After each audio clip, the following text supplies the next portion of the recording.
Hey crafty friend, it's Justine Dvorak from Stationery by Justine, where when I craft, my world stands still. How cute is that Yorkie? I love a good Yorkie. I love a naughty Yorkie too. All the Yorkies. But I'm going to pull out from this paper pack from Pajama Crafter Stamps. This is the Spring Plaid 6x6. I'm also going to pull from some of the dies that I have from them as well and pull in lots of different colors, mostly teals and yellow and orange, to make a little birthday card. This little bundle of wishes layering die is going to be 3 little birthday candles for my little Yorkie turning 3, or for a little person who is turning 3, or for a 3rd anniversary. I go ahead and add happy birthday to the end of this card, so we're going to call it a happy birthday card. I used this stamp set from Pajama Crafter Stamps. This is the Mix and Match Celebration. If you are new to crafting, that is a great one to have because it has basically every kind of sentiment you might need. Then the Whoa Dang Yikes die, I'm going to pull in Whoa. That's my favorite one. I love a shadow die. You can see I have all of the shadow dies from Pajama Crafter Stamps here.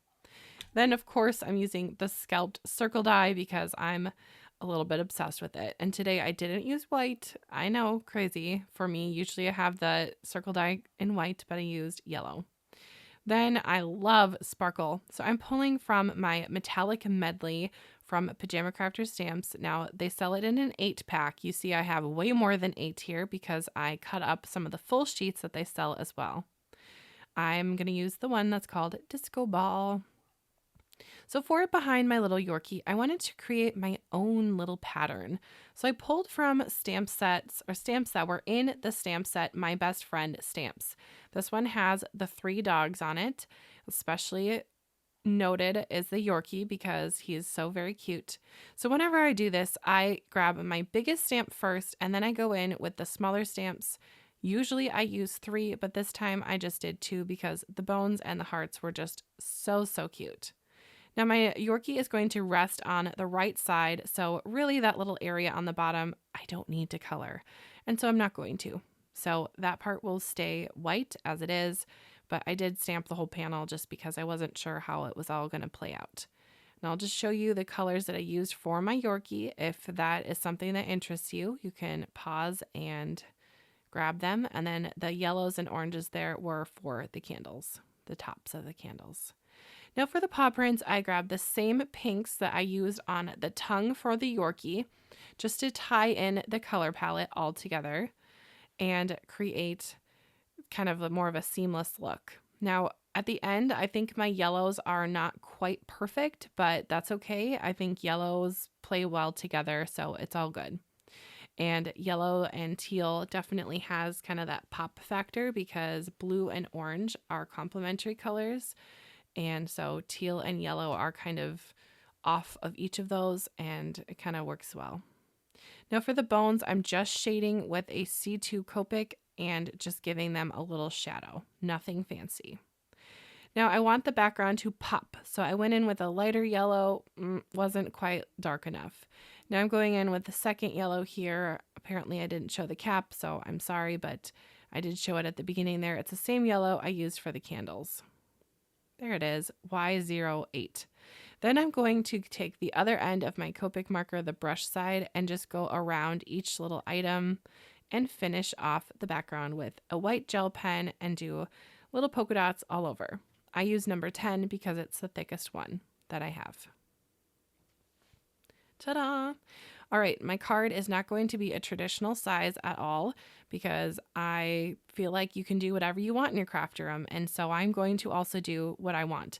And I wanted a 4.5 or 4.25 card, but by 7, 4.25 by 7. I don't know if that's a real size of card, but that's what I ended up going with today.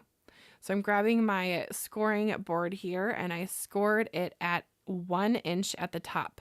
This is going to be a book binding style card with a twist because I'm going to be cutting out part of the front of the card. It's going to look quite different than my usual cards, but I figured why not experiment and have fun. And of course, we're going to do it with the Yorkie because he's just so cute and he's a good boy. So shout out to the dog of the year. I think that's what they call it, from the dog show from Thanksgiving. It was the Chihuahua that won this year. Super cute. All right, for this panel, I want my big main panel and the bottom to float, if you will. So what I'm going to do is take my front here. This is just the front of my card. The back is over on the right. And I'm just going to trace out where this panel will rest. I didn't get this perfectly centered, but it is mostly straight, so it's okay. Now I'm going to take my little cutting board and move the blade just in the spot where I want it to cut. And it's actually going to create two little flaps. And then I'm going to take my little detail scissors and just trim out the side panels. Why am I doing this? Why not just glue the panels on? You might be asking. Well, I'll tell you. Because I want the inside of the card to be smooth and have one white back. So you could just glue them on, but I wanted that smooth look for the inside. So it's kind of a top folding, book binding, fun fold, floating panel card. Wow, that's a long title. We'll go with something different for the title of the video. All right, then to put on my two panels here, I just have them cut down to just some simple dimensions. I will have those dimensions listed in the description if you're super interested. Otherwise, just make your own thing, and that's fine too. At first, I put this main panel on, and I didn't like the look of the bottom panel covering up the main panel, so I gently removed that, and now I'm going to put the bottom panel on first and just line it up with the base of the card. Make sure it still opens. You don't want to glue your card together. Anyway, and then put this on top. Now, my vision for this card was to have this middle panel overlapping on the top and the bottom. Although if I were to overlap it on the top, it would not open smoothly. So I just pushed it down and it's all good. There is my DIY patterned paper there. And then I get to assemble my candles. Now, this disco paper with the candles just puts them over the top on the sparkle spectrum. So I'm going to add this here, but just wait what it looks like with a cover die over it. It just gives a little touch of sparkle on each of the little openings, and it is so, so cute. I love any kind of special cardstock, and Pajama Crafter Stamps does have a lot of really great hidden gems. So I'm going to tell you about a few of the hidden gems as we move along through the video. But first of all, fantastic card bases. If you haven't grabbed their card bases and you hate making your own, I don't really like making my own, but the ones from Pajama Crafter Stamps are really good. And then they have great cardstock. So I talked about the glitter one. I talked about my pattern paper that I've been using on this card. But they also have these really stunning bejeweled paper packs. So it is a stunning blue navy, like a plum purple, and this emerald green. It's just so gorgeous. I'm going to pull those in the next couple cards of mine, not this one or the one after, but in January, and show you some of those beautiful regal tones. They are just so pretty, and honestly, I want to hoard them, but at the same time, I can't wait to use them because they're so gorgeous. But my favorite cardstock of all is the Disco Ball cardstock or the Diamond Plate cardstock. It looks like a mechanic. I don't even know what to call it, but it looks very mechanical, we'll just say. And it is nothing like I've ever had in my craft room before. So I really love the look of that.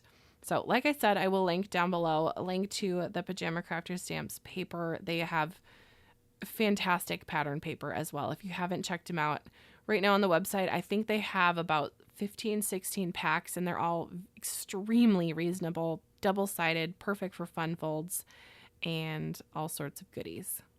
Now you're going to see here, I wrapped this green around the ribbon, and I thought it was going to be so fantastic, but I ended up hating it, so I pulled it off.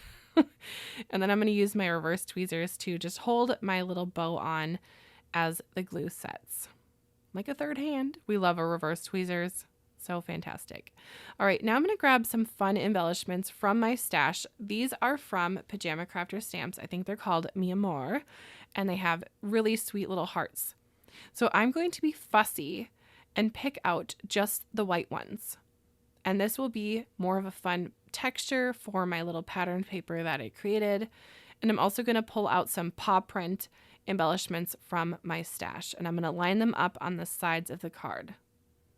And that will finish off this card here today. So let me know what you think about this one in the comments. I would love to hear your opinion, and let me know if you would ever make a kind of card like this style, this size, with the cutout shapes. Is this something that you would try, or am I banana pancakes goofy? I don't know, but I think it's fun. And I like trying new things, so why not, you know? I'm going to put those back in for another project. I really do like that embellishment pack. It has little hearts and flowers in it. It's just so, so cute. And I think I'll be pulling for that one for some Valentine's Day projects coming up. Oh, look how cute it is. I love the little paw prints on the back. They work well with the whole dog theme. But here's what it looks like standing up like that. I'll show some pretty pictures at the end so you can see a front-on view of it. But it is just kind of a fun little whoa, happy birthday doggy card. There's that clean look in the inside of the card as well. Well, thank you so much for watching, Crafty Friend, and we'll see you next time. Bye-bye.